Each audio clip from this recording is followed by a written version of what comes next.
My name is Dr. Footballhead, former analyst at Pro Football Focused and current degenerate gambler, here to bring you a breakdown of Bill Belichick absolutely hating Caleb Williams and what his prospects are in the NFL. This is with Mike Lombardi, who he does a podcast with, former terrible GM.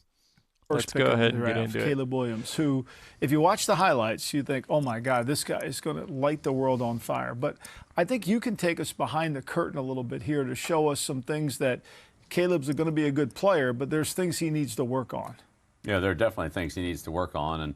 And when you look at his college stats, they're pretty impressive. You know, a lot of yards per game. And oh, by the way, I also had my intern develop a telestrator for me.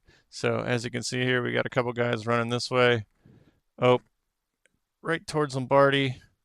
Pew, pew. Check this out right here. What's going on here? Let me clear that out. That does not look like it matches with that at all. We'll get into that further. Let's let Bill keep talking here. 93 to 14 on touchdowns, interceptions, 23 and 10. Not bad. I would say when you go to, and he didn't play very much in preseason. He only threw 20 passes, completed 10 of them. So there's not a whole lot to go on. But I'd say based on that, there's still some things that he needs to work on. But he's going to have some splash highlight plays that are going to show up on the highlights every weekend. Yeah, no question. And, he's got to do a better job of ball security. That was the one concern in terms of when you watched him as an evaluator, studying him on tape. All right, let's get in here closer and really diagnose what's going on here. Like, this clearly does not match this. Am I right?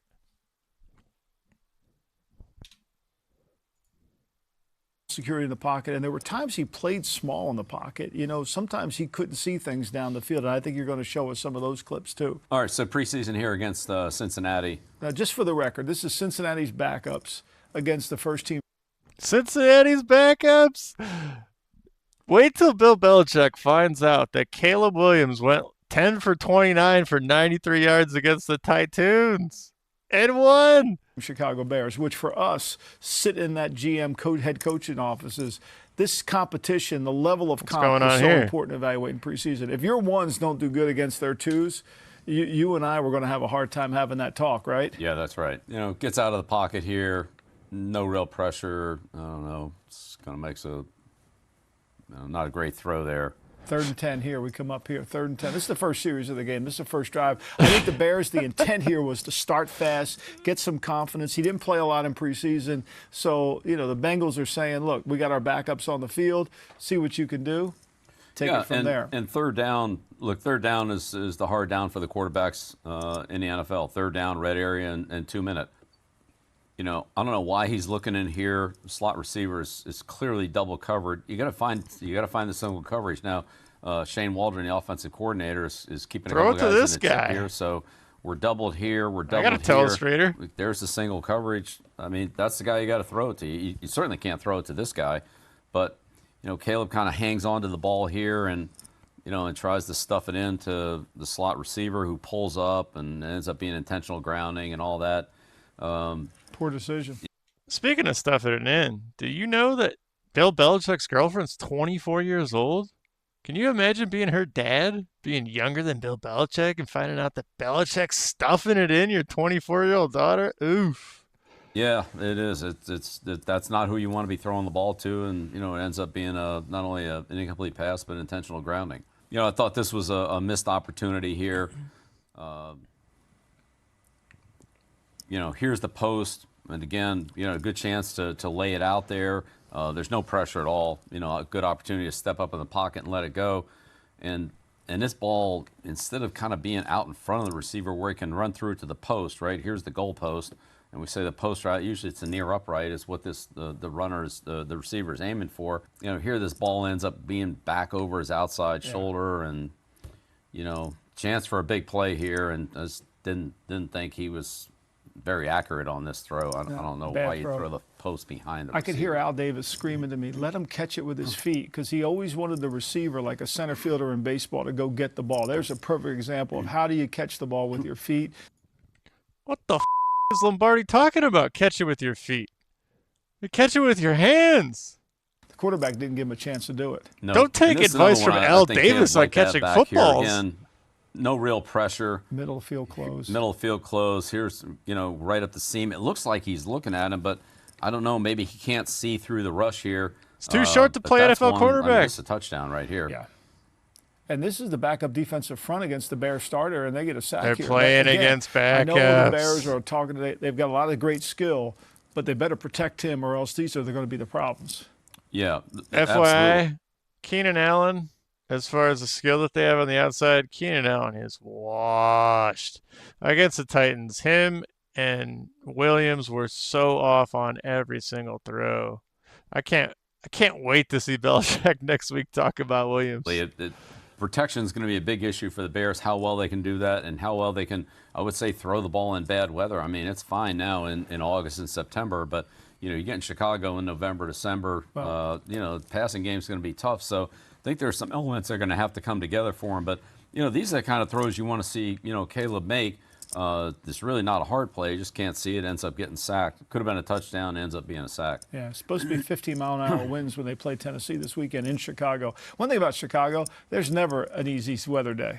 It's like playing in Cleveland. It was always windy. It's true. But I like this. Look, these are the things you like about Caleb right here. Quick release, gets the ball out quickly, gets it to the receivers, out of his hands, accurate, right on the money. Good play. He's just... Wow. That was just like Tom Brady throwing a 3-yard pass, and Bill Belichick thinks it's an amazing thing.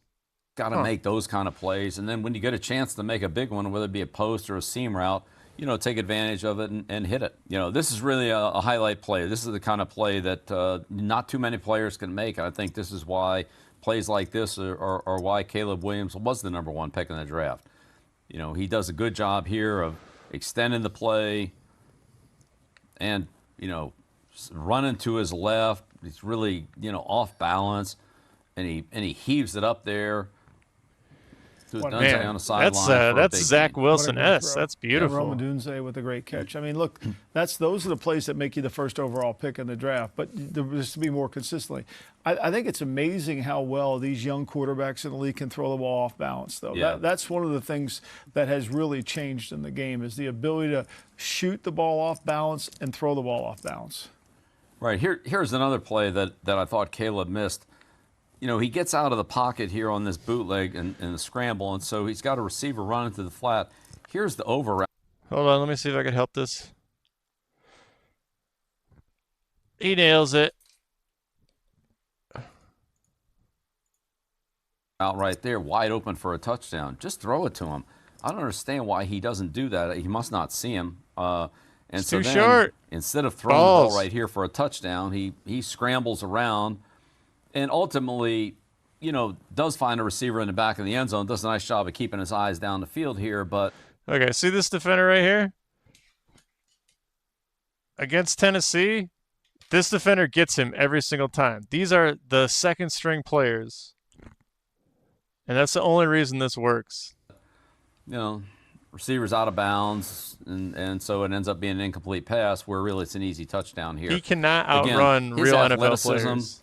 against, backup players and so forth. We'll see how it is against the best players in the NFL. I don't know. But it's just hard to make a career on this. It's a lot easier just to come out here and throw the ball like Knicks did and hit the guy open in the end zone for a touchdown. Yeah, and at USC, he could run away from that guy. In this league, he's not running away from him. It'd be a lot harder. Yeah, no question. Another play in the red area, and again, these are the most challenging plays for the quarterback. Scrambles, gets out of some trouble here, runs around and ends up making a good scramble play and scores a touchdown here. You can see his athleticism. He's a very athletic quarterback. I think that teams that force him to stay in the pocket, see over the rush, throw the ball on time, jam the receivers, and disrupt a little bit of timing, those are the situations that he's going to have to show he can be really consistent in. He'll make a few plays. There's no doubt about that. Will it be consistent enough over time to really be what it needs to be? I think that's a challenge ahead of him. Yeah, I think if you were coaching against him this week, it would be all I could hear you. What ring does Lombardi have? What did Lombardi do to get a ring? Is that from his Is that from the guy who named the trophy after? Get out there and run around and scramble and extend the plays, then Dude, I think you're asking for stinks. trouble with this guy. Then the corners have to cover way too. All right, let's go to the. All right, so that's the end of their tirade on Caleb Williams. But anyway, Belichick knows he's a bum. I know he's a bum. He paints his fingernails and has a pink purse. Get him out of here!